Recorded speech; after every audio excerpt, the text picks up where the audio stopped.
Can we have it as Khalistan's hand is involved in it? Pannu's claim, I don't see any concrete and logic and factual thing. DMK MP called Mr. Dr. Sendil, who was popular by calling the North Indian states as Gomutra states. The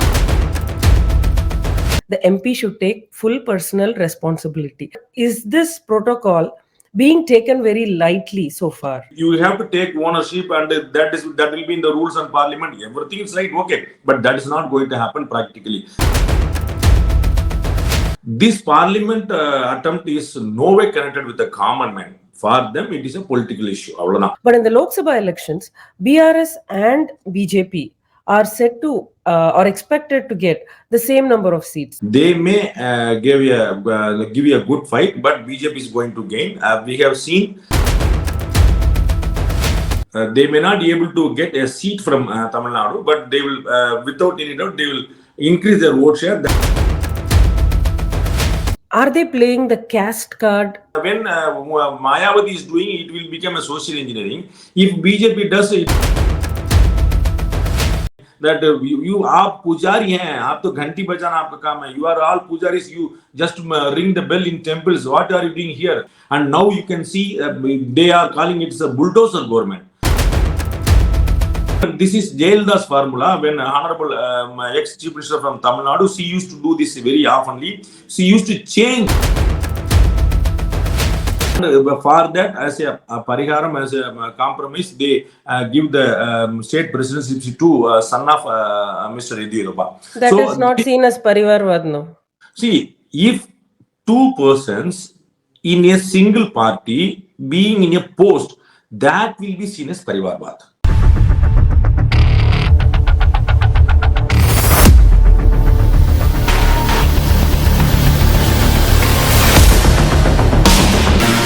Hello and welcome to this week's Pandey Politics. After the recent security breach in the parliament and the incidents following, we have a lot to ask with Mr. Rangaraj Pandey himself. Welcome, sir. We had a very unforeseen and unfortunate incident that happened in the parliament yesterday.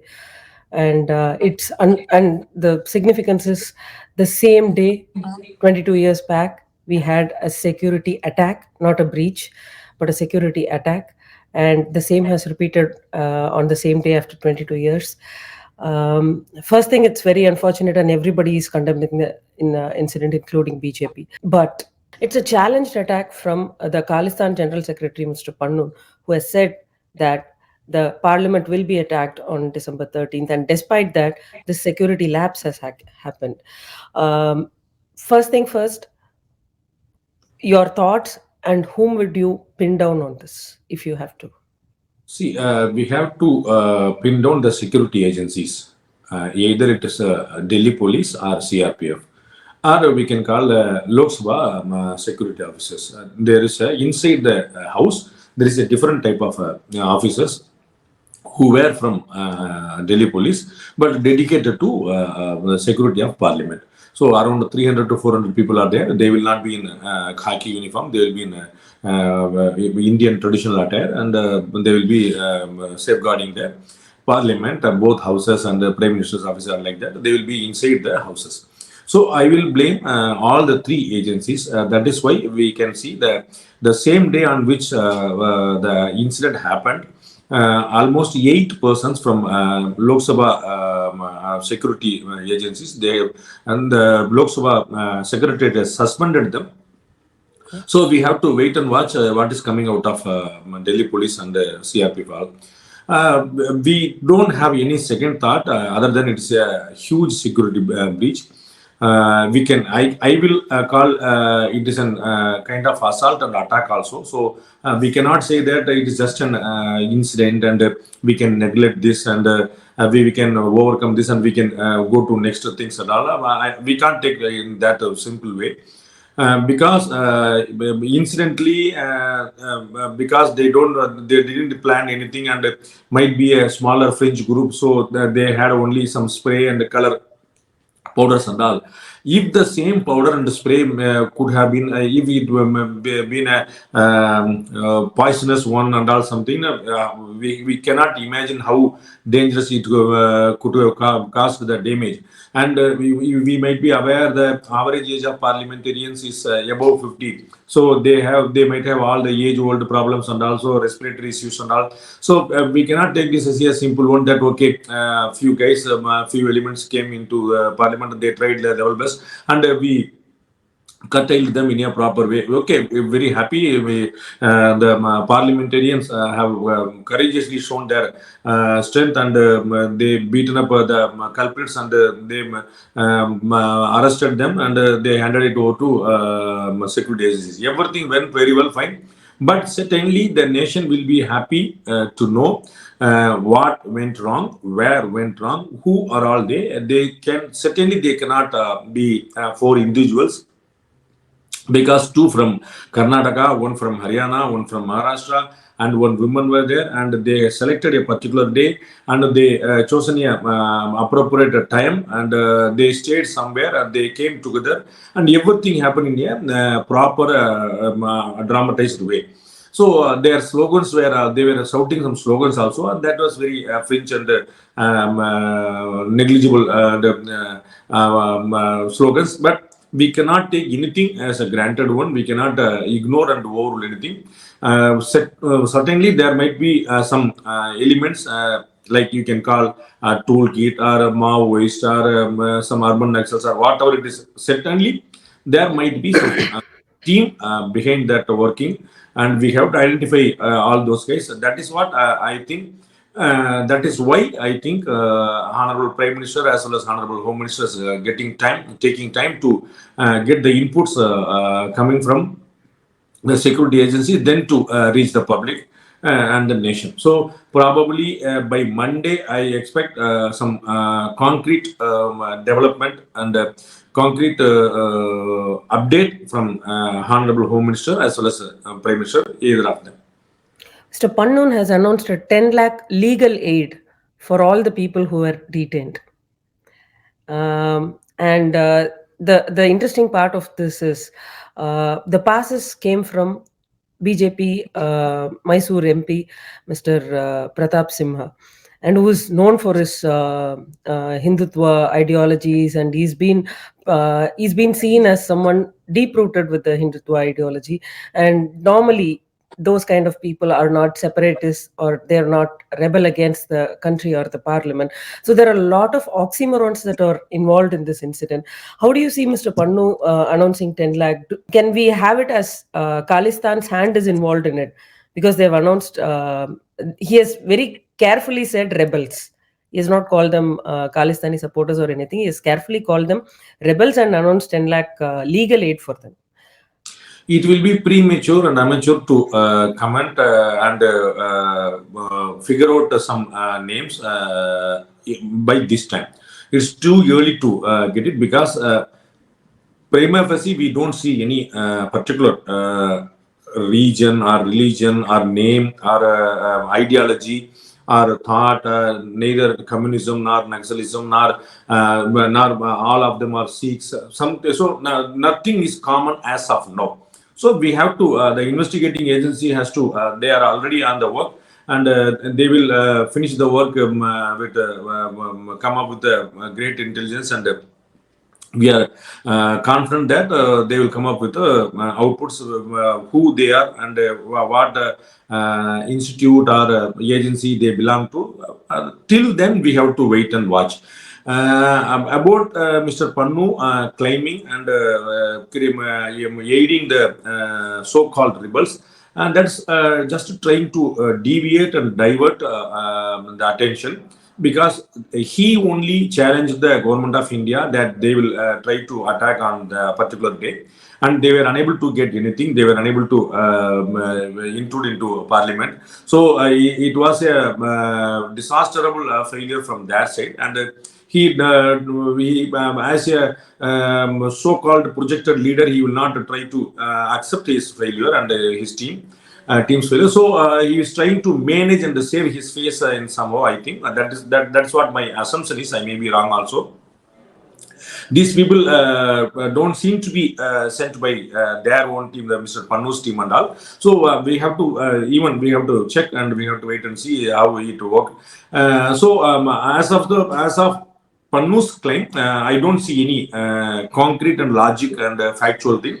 In many a times we have seen, even in that Gujarat fake encounter case also, we saw some ISI element and all. They claimed that she was our rebel and we only sent her like that. So many a times the agencies like elements like these things, they used to claim that we only did this to just to get their popularity increase and all. So as of now, in my personal experience, I don't see any nexus between Mr. Panno's elements and these four guys. But we have to wait and watch. It will be certainly a premature statement to comment and figure it out. We have to wait for the agencies to come out with a concrete idea.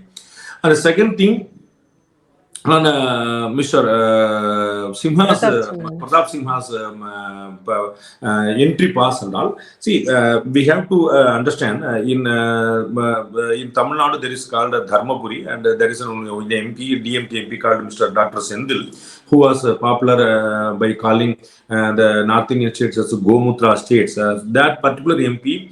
I was told that, but that particular MP used to call to public to visit Parliament on his own pass. He used to put I've seen it his in own. his Twitter account many times myself. I've seen it. Yeah, in his so Twitter. I will not see anything wrong in it. As a parliamentarian or as a parliament member, it is his privilege to invite common man citizens to visit parliament, and that does not amount to any crime and all. So if a member of parliament gives a pass to someone, it doesn't give a visa card, it doesn't give a passport to enter anywhere. It is just a pass. And certainly the security agencies will be there, and it's their duty to check it out. Whoever comes at all, they have to check it out. If one MP is giving the pass, that reserves only a seat in the parliament. If he carries a pistol, will the security agency allow that? So-called MP is given the pass. So whatever he carries, AK-47 or a pistol or any arms, we have to admit him. Any agency will think so. So if they were aware of such incident or attempt, they will certainly prohibit and stop that guys. So the thing is, the security agency were not aware of what is going on and who they were, and both two guys who enter into Lok Sabha, they cheated the security agencies and they went inside. So it is a failure from the security agencies. I don't see anything wrong with Pratap Simha MP as of now, unless until there is coming out some fact that he also in the part of some activities and all. If suppose something comes, till then we don't have any reason to doubt, because giving a pass happens may not happen through the MP directly. It may happen through their secretaries, their personal assistants. It may happen through their party. And all the guys who is inside the MP office, they may also able to handle the passes and all. So issuing a pass from a BJP MP is not a crime as of that. So whether there was any attempt, whether there was any alignment between both of them, the fringe groups and Mr. Pratap Simha MP, that the investigation agency has to inquire. And till now, when we are talking about this topic, we have not seen the security agencies investigating Mr. Pratap Simha MP as of now. I strongly believe very sooner they will inquire, and certainly they will inquire with him. And if anything comes out, they will be letting the nation to know. And we will be happy and we will be clear only after whatever comes from the security agencies. Sir, be it Mr. Sendil Kumar or Mr. Pratap Simha, the question that I want to pose is, when I was reading through the protocol based on which the MPs should be inviting people, the parliamentary records, and I read it in a very leading newspaper, and it states that the MP should invite someone, be it his relatives or friends or people whom he know personally very well, and for whose act in the parliament the MP should take full personal responsibility. So, which means it is expected from the parliament that the MPs should do a very thorough background check before issuing the pass. So I'm not bringing it as BJP MP or DMK MP or anyone, but is this protocol being taken very lightly so far, which has led to such an incident? I mean, I totally agree. The frisking should be done. The security at the parliament should be. They are the primary. People to be pinned at this point, but this background check and issuing it, taking their invitees on their own responsibility, is this part taken very lightly by the member of parliaments? Mala, you should understand it is not about two people enter into Lok Sabha. It is about two people carrying some powder and some spray and throwing it in the parliament. That is what the major incident is. If you invite someone who is very straight, very honest, emotionally he got triggered on seeing some debates and all. If he started shouting in the parliament house in the live of Lok Sabha, what will you do? They will, if they don't carry anything, they are harmless, they are clear. But if someone started shouting against some party or against some political party or against particular person, what will you do? So it is not about some person entering into some place. It is about they were able to carry something which is dangerous. So that is where the security agencies, the filtering, the frisking, everything comes. That is where the question comes. If someone wears black shirt, if someone comes, wears some watch and some noise and all, if he shouts something, we cannot stop, we cannot avoid. How you can frisk their body? How you can check their mind? No, sir. One of the lady who was detained for this issue, she was seen in multiple protests, including the restless protest, farmers' protest. We know what happened due to the farmers' protest during our Republic Day parade and everything. So it's not, the person is known to be a rebel. So should that not have been taken into account? The security agencies cannot identify people like this.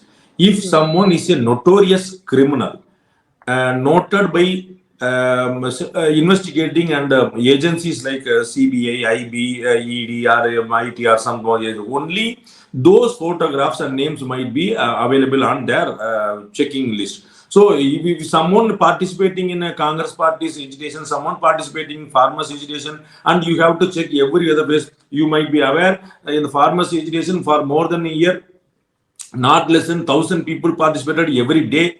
In that, in 1,000 people, at least 200 or 300 might be rotating every day. So, how many people you frisk, how many people you will identify, and how many people you can scrutiny through parliament houses and assembly houses and all? That is not going to happen practically. So, we have to think it is not about someone entering into. We have seen many a times, even a prime minister's convoy was intruded by someone. Some lady, some gents, someone entered. You cannot stop that. Only you can act immediately. If someone want to see the prime minister, want to make some drama, and he goes enter into the convoy, how you can stop? Who knows that you will do? Thousand fans and thousand people, supporters of BJP and the fans of Modi, they all used to watch these convoys from both sides. Who you will identify? How you will stop? If someone personally intrude into a convoy, you cannot stop.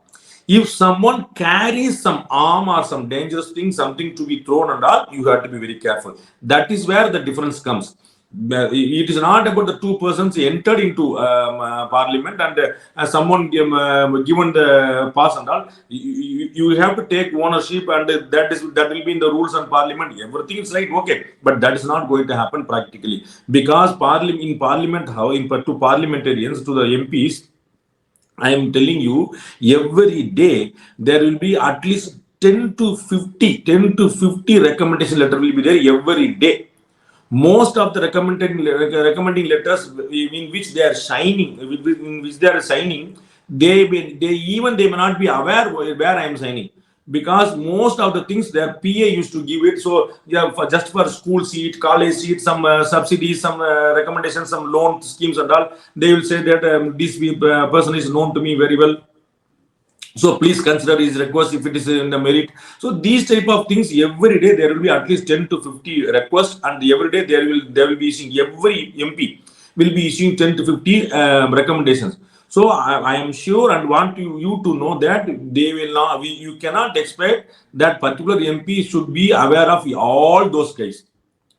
Even in our office, more than 50 people are working. I am not aware of all those people's background. So I have seen their work, I have seen their face, I know their name. That's it.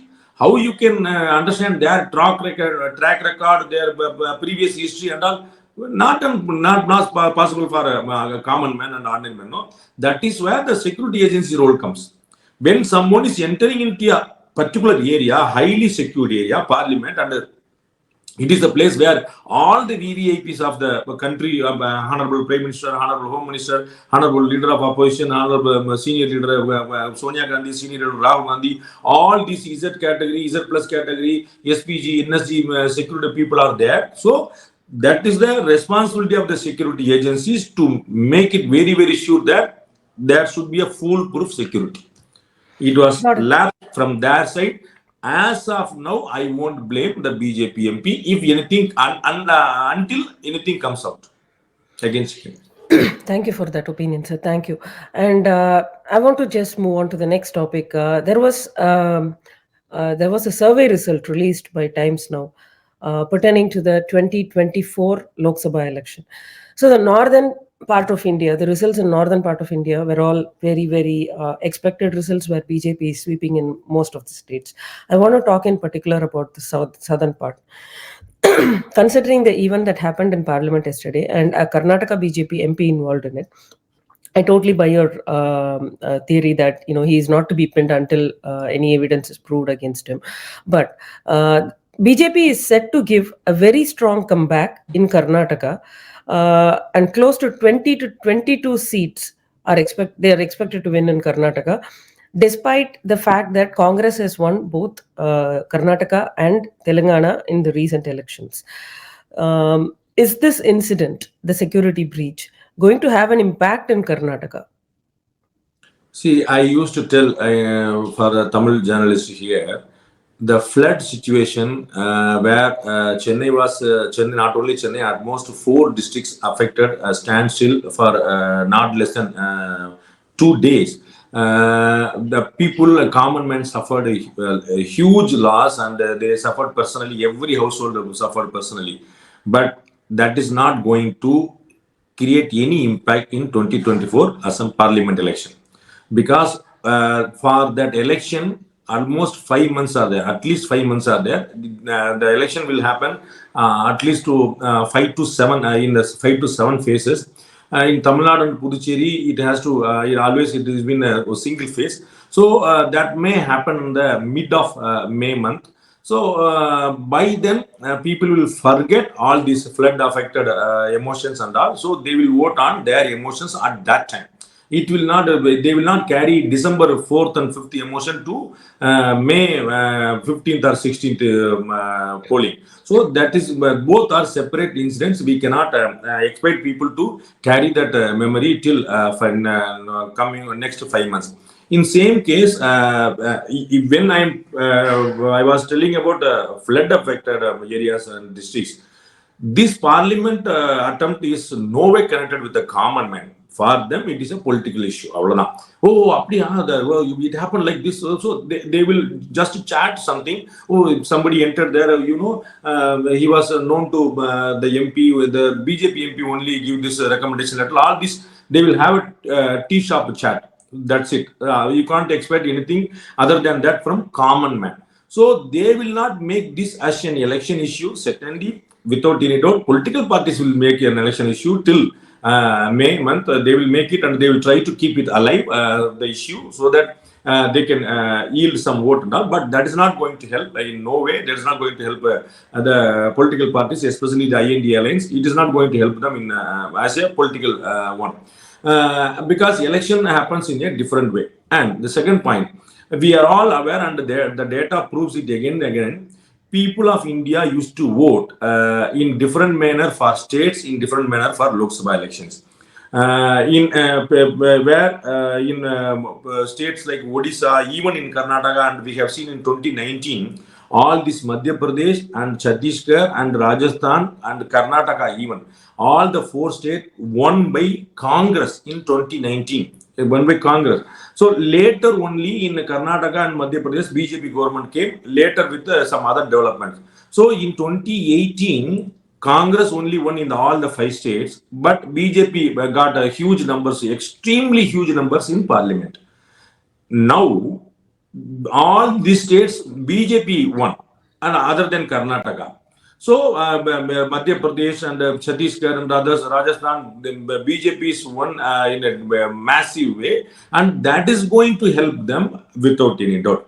In 2019 itself, from Karnataka, from Rajasthan, from Chhattisgarh, from Madhya Pradesh, all four states, BJP got the maximum numbers.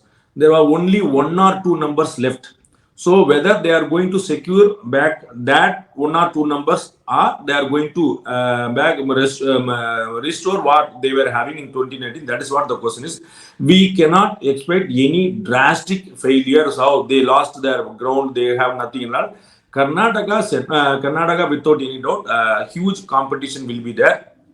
Congress party will give a tough fight to BJP, because there is a strong man called D.K. Shivakumar, state president, as well as deputy chief minister of Karnataka. He will not give up. He will fight heavily. Whereas BJP is having a good alliance and very diplomatic and brilliant alliance, political alliance with Mr. Kumarasamy. So they will handle the things, and they can get what they got in 2019. So I don't see any drastic fall of BJP from all these four states, and especially because of this parliament incident. This is no way going to impact parliament election.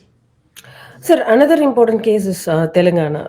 Recently, Congress had a very huge victory in Telangana in their assembly elections, and they're expected to go take the same momentum forward in the Lok Sabha elections also. They're expected to win around 10 to 11 seats. But the interesting part is BJP, which was not giving a tough fight in the assembly elections with BRS. So BJP was not even seen in the picture, but their vote share considerably increased up to 15%.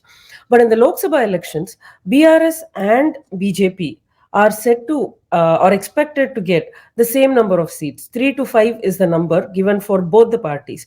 So it's come down from the level of competing with Congress in Telangana and competing with a growing party like BJP in Telangana. How do you see this, sir? As I told you just a few minutes back, parliament election will be entirely different from assembly election. They may give you a good fight, but BJP is going to gain. We have seen BJP is gaining seats from previous 2018, and BJP is seen increase in their vote share also from previous election. So in assembly itself, they were growing. And without any doubt, in parliament, they will get good numbers, not less than what they secured the previous time. Without doubt, because these parties growing, of course, we have to accept the Congress is gaining. Here, the BRS will be the loser. So Congress may get the momentum as well as BJP get the momentum. You may recall here that in the propaganda period itself, Honorable Prime Minister told in open forum in a public meeting that Mr. Chandrasekhar Rao tried to ally with the BJP and joined NDA. He tried themselves, but we have not taken them on board. Prime Minister himself openly told that. So you can note that BRS tried to be a part of NDA, and certainly in this next election also they will try to be a part of NDA, because they are not part of IND alliance. So they cannot form any now because they lost their own state. They cannot form any third alliance also in as a nationwide. So they have only left with two options, and either they have to fight alone or they have to join with the BJP. So I am confident that either they may come with the BJP or they will lose the election. BJP and Congress will gain the momentum. And in Andhra Pradesh and Tamil Nadu, the status quo remains the same. The ruling parties are having an advantage, and we have spoken a lot about it.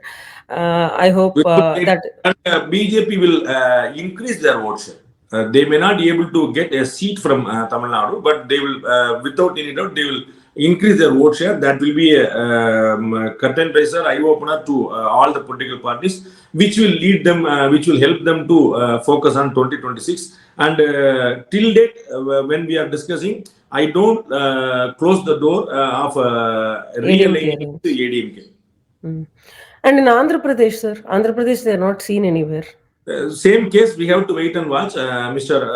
Pawan Kumar wanted to ally with BJP, as well as Mr. Chandrababu Naidu. He was trying to be a bridge between the Naidu and BJP. So we have to wait how the alliance is working. As of now, they will not get any great numbers. But if the alliance work, they ally with Chandrababu Naidu and Pawan Kumar, they may do some magics. Because in Andhra Pradesh, BJP is in trouble. Because the current Chief Minister Jagan Mohan Reddy is having a very good rapport and is having maintained very good rapport with the Honorable Prime Minister as well as the party BJP. And now Chandrababu Naidu is also in position to maintain a good relationship with BJP. So they have all three dimensional different people as their friends. So they have to choose. They have to move their coin now to take which side. And according to that decision, we can predict. And as of now, there is a complete confusion is going on within the BJP on this. So only depends upon what decision they take. We can predict. We can guess something. I want to talk a little bit about the recent chief ministers of BJP, sir.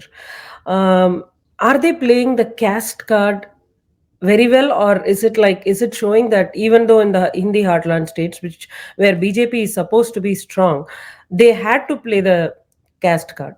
How do you see this? Because BJP's chief minister of Chhattisgarh is a SC, chief minister of Rajasthan is a Brahmin, and chief minister of Madhya Pradesh is from OBC, and the deputy chief ministers are all a mix of OBC leaders, Brahmin leaders, SC/ST leaders, Baniyas, and other thing. It's a huge caste card that is being played, or it should be seen as an opportunity, or it should be seen as a threat that they are facing. When Miss Mayawati tried the same 10-15 years back in Uttar Pradesh, all these political pundits called that caste engineering. They never used the caste card or political things. Social engineering. They said social engineering. When Mayawati is doing it, will become a social engineering. If BJP does, it is a caste card. No? That is not going to work. Even whether it is a Hindi heartland or Tamil heartland or South or Northeast, that doesn't matter. They have to accommodate, party like BJP, they have to accommodate, as Honorable Prime Minister every time he used to say, Asha, Akansha, the aspiration and the willingness of each and every individual, they have to satisfy that. So there should not be any miscommunication, because you may choose someone as a able administrator. You will choose him for that particular reason. But people will start discussing what was his caste, what is his side, which region he belongs to, like all these things. There will start. So they have to satisfy. They have to shut all these type of mouths. So they were doing very brilliantly in all. As their main focus is on two different things. Caste comes later. Their first focus is now the RSS as well as BJP and as well as the High Command of Delhi. They want a double engine sarkar everywhere. What it means, they want the speed pace of growth throughout country. It is not that Gujarat will grow and some other state will grow and the rest of 8 states will not grow. It is not going to work the country. It is not going to help the country. So the whole country as states, they have to grow. Only through their growth you can see nation's growth. You might be recalling when Honorable Prime Minister was Chief Minister of Gujarat, he used to always say, Desh ka vikas ke liye Gujarat ka vikas.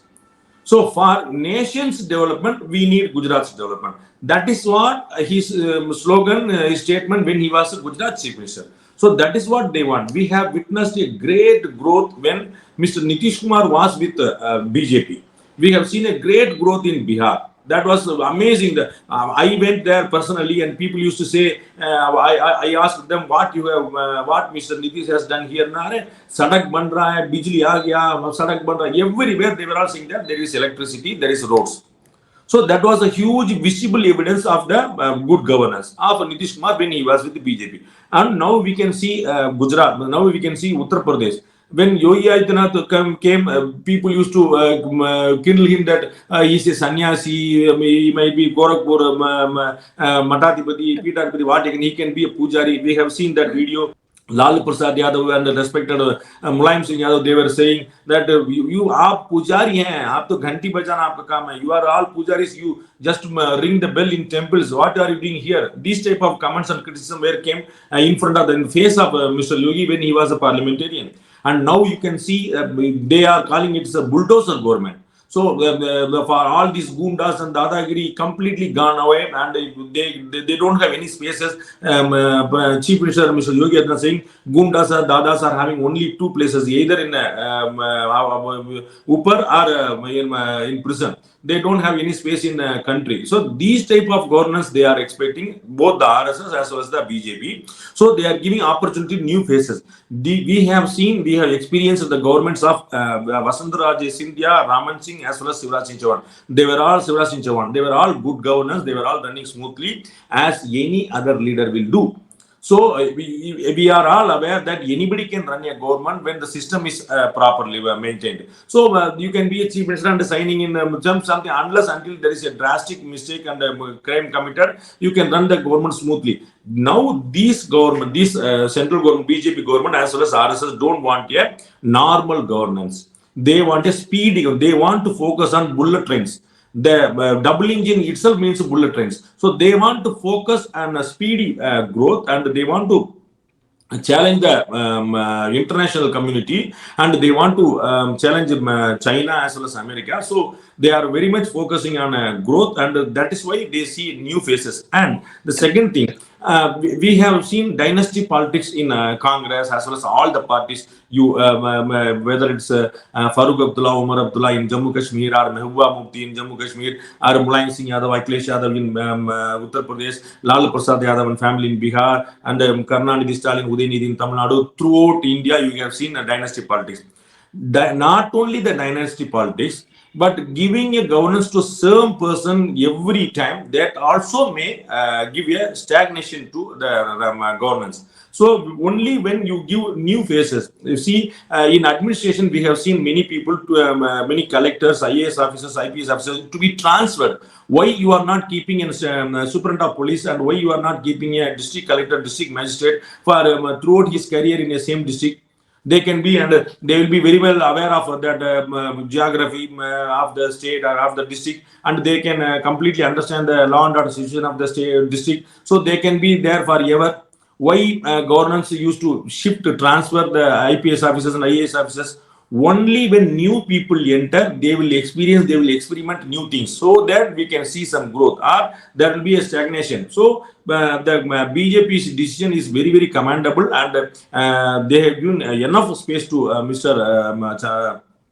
Shivraj Singh Chauhan. With all due respect, he was there for 4 times chief minister. He was there for 18 years. So it is not that he has to be there till his life. So and this is the type of work which was which was advised by Mr. Kamaraj to the Congress party. It was called as a K plan.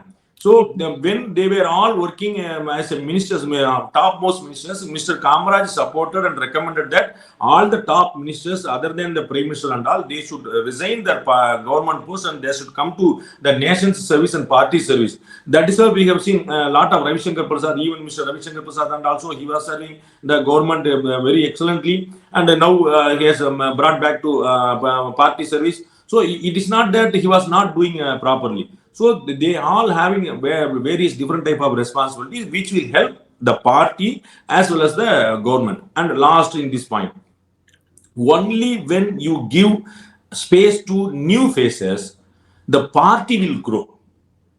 The party aspirants, they will think that someday I also can become a minister. Someday I also can become a deputy chief minister. Someday I also can become a chief minister too. So if you are concrete about if it is Madhya Pradesh, it is Shivraj Singh Chauhan. It is Rajasthan, it is Vasundhara Rajan. Then there is no space of growth for any other politicians from BJP itself.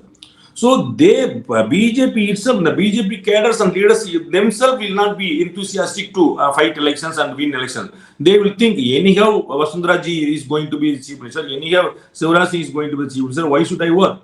Only when this is Jayaldas formula, when Honorable ex-Chief Minister from Tamil Nadu, she used to do this very oftenly. She used to change. I used to Portfolios comment. of minister. Yeah, I used to tell that there is lot of ex-ministers than current ministers in the Jayaldas government. So what happened to that party? The party became more vibrant, the cadres and leaders become more aspirant, and they were all working for themselves as well as the party. So it helped both the developing their leaders, developing their leadership, developing the party also. So in all means, it's a very excellent one. Whether these people are performing in a right way or not, that we have to wait and watch. So changing the chief minister and bringing new faces is a very good one. As a policy, it is a commendable one. Shivraj Singh Chauhan and Raman Singh, they are all kind of very seasoned and they don't have any rift. In fact, Mr. Shivraj Singh Chauhan has said, the party has given me everything. As a normal Karyakarta, they made me chief minister for 18 years. It's time to give back to the party, right? As you rightly said. So he's of the same motive. But when it comes to Vasundhara Raje Scindia, she's from a royal family and she's been having, everyone knows that she's been having a very great rift with Mr. Amit Shah and even with Mr. Narendra Modi. So, is it expected to have a dip or a slight negative or setback for BJP in Lok Sabha polls? What will be the role of Vasundhara Raje Scindia? It's categorically seen a lot of people or media was focusing on her reactions when the announcement was made, and she was not very happy about it. But how is it going to impact, or is it just an illusion and narrative set by media? See, if BJP loses in Rajasthan Assam Parliament election, that will be an utter failure of the new chief minister and deputy chief ministers and the party as a whole, without any doubt. If some individual can spoil the whole party, then it is not at all a party, it is a company run by individuals. When Miss Uma Bharti went out of BJP from Madhya Pradesh, and only then Mr. Shivraj Singh Chauhan emerged, and he was able to handle the state, and he got very good consecutive 3 elections. He won consecutive 3 elections. He made chief minister for 4 times, and he won 3 hat-trick elections.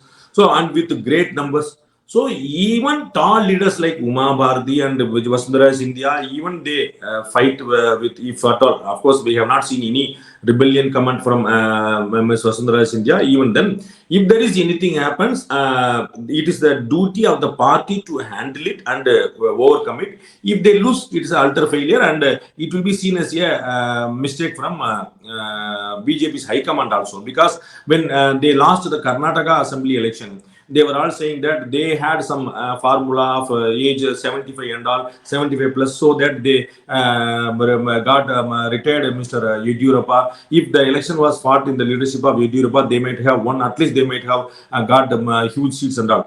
After losing that election, BJP High Command understood that mistake, and for that, as a pariharam, as a compromise, they give the state presidency to son of Mr. Yediyurappa. That so, is not seen as Parivarvad, no?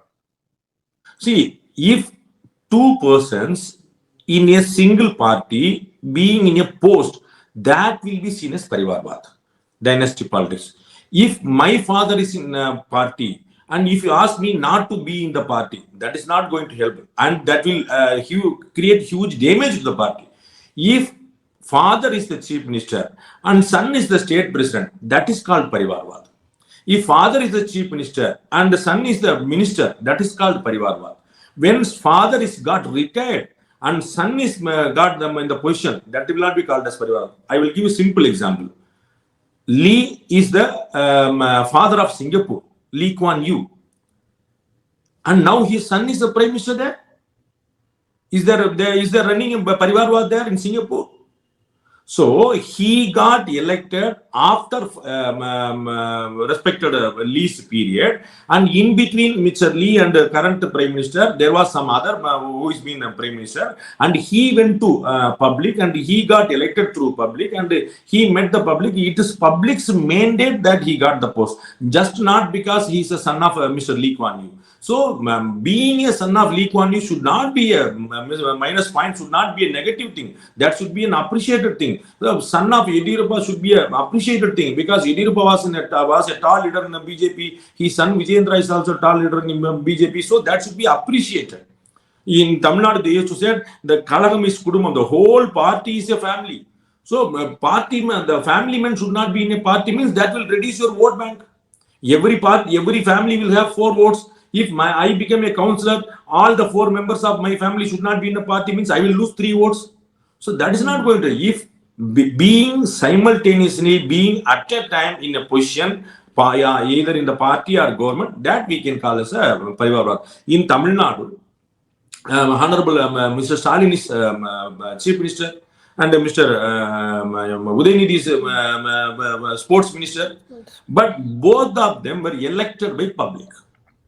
Kanimuli is Chief Minister's sister. Kanimuli is parliamentarian. Their relative, Mr. Dayanidhi Maran, ex-Central Minister, is parliamentarian. They were all elected by public. According to me, Parivarwad comes if you push someone into politics. If compulsorily push that just because of his so-and-so son, he is there in the seat, that is called Parivarwad. If they are elected by public, I don't see anything to blame there. Thank you, sir. Thanks for sharing a lot of things. Great. Thank you. Namaskar.